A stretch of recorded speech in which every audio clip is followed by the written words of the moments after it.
Morning YouTube. I hope everyone's doing well. And in today's video, I want to talk about life without social media. So as of right now, I haven't used social media in about 8 years. I quit when I was around 18, and right now I'm 26. And kind of before I get into present day and the effects that I noticed from not using social media, I'm going to talk a little bit about what my relationship was like with social media right before I quit using it. And at this time, I was in a relationship with someone who was very unhealthy, and I think we kind of brought out the worst in each other. And because of that relationship, I became very socially isolated, and I kind of quit talking to my friends, didn't really talk to my family. And at the time we lived together too, so really the only people I talked to were people that I worked with, and obviously that was in a professional sense, and then my peers in school, which was usually just, I kept it school related, didn't really seek out my friends, and then obviously my partner at the time when I would go home. And because of this isolation, because they would get so mad if I talked to other people, really the only connection, so to speak, I had with people was through social media. And so it started to become unhealthy. It started to become an escape, sort of.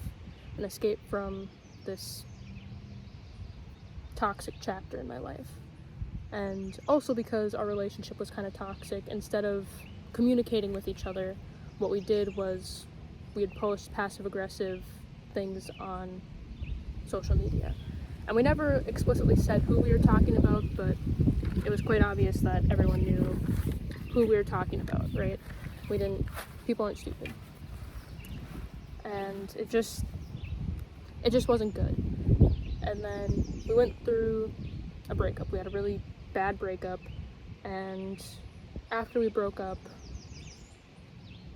the other person started to post a lot of very nasty things about me on social media. Again, they didn't explicitly say who, but everyone kind of knew, and also started to air some of our dirty laundry, the negative things that happened within our relationship. And there was a period of time where I was feeding into that. It kind of became an obsession, that I had to obsessively check to see what the next horrible thing that they posted was. And sometimes I would comment, and definitely should not have done that. Definitely should have, but I was 18, I was young, 17, 18 years old. But eventually I figured out that the only way that I could actually get away from this person, get away from this environment, was to just get offline, completely leave social media, and that's what I did. And I'm not saying that there weren't relapses. There was definitely periods of time where I would actually go on the computer and type in my stuff, or use the search browser instead of going through an app. I definitely had relapses, so to speak, and I'd have to check. But eventually the compulsion to check, the desire to know what was going on, just kind of faded away.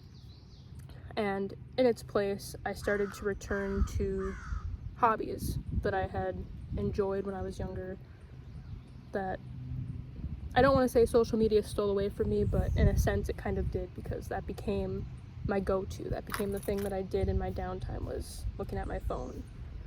And those things were reading and journaling. And it just completely changed that aspect of my life, right? I didn't have a reason to pull out my phone, so I would pull out a book, or I would carry my journal around with me and journal. So instead of sitting in waiting rooms or waiting for something, instead of pulling out my phone, I had a book, or I had my journal with me, or I just simply observed my surroundings. Which I know that part doesn't really sound like an exciting thing to do, or why would you miss observing your surroundings, but you don't really know how peaceful it is until you start to do it, right? And just sitting and observing and listening and being present is something that I have come to deeply enjoy, and I would not trade it for social media ever again.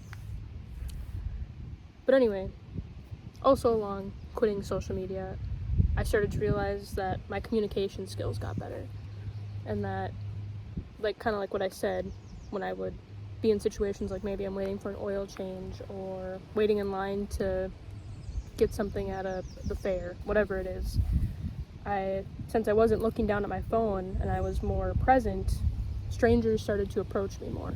And I know for some people that can be very anxiety driven, and it was for me too. Like, talking to a stranger was something I could do if I had the dialogue planned out, but just spur of the moment, it was very difficult.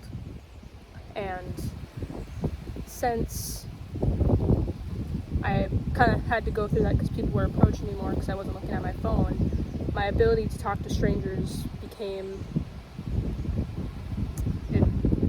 easier to me, I'll say. And actually, it got to the point where I was more comfortable approaching strangers and breaking the ice myself instead of having them come to me. I mean, it is reciprocal, it happens both ways, but that was just a huge pivotal point in my ability to communicate. And communication is a huge thing, especially for humans, because we are social creatures, and I would argue that is a big reason why we feel so lonely now, because we've lost the art of communication. And a big part of communication is listening, and I think that's the part that really we suck at, because we're so distracted, especially because of social media and all these little 10-second bursts of dopamine. We don't need to sit and listen to someone go through a story for 5 minutes when we can just listen to a 10-second blip of whatever it is. Like, it destroys our attention span, it destroys our ability to listen. But anyway, that aspect came back to me. I learned to listen again, I learned to communicate, I learned to be more thoughtful with what I say and how I say it. And then I think the last thing I kind of want to go over, which I've kind of already touched on, is just quitting social media really gave me my life back, so to speak. It gave me the experience of life back. Like, I was no longer obsessed with what other people were doing. I wasn't obsessed with needing to know how to do things or what life should look like, because what people post on social media and what people post on YouTube is all, for the most part, very very manicured. They don't necessarily post typically all the negative things. They don't show their darker side. They always want to present themselves in the best light. That's natural. I mean, I'm doing that now. I want to present myself in the best light.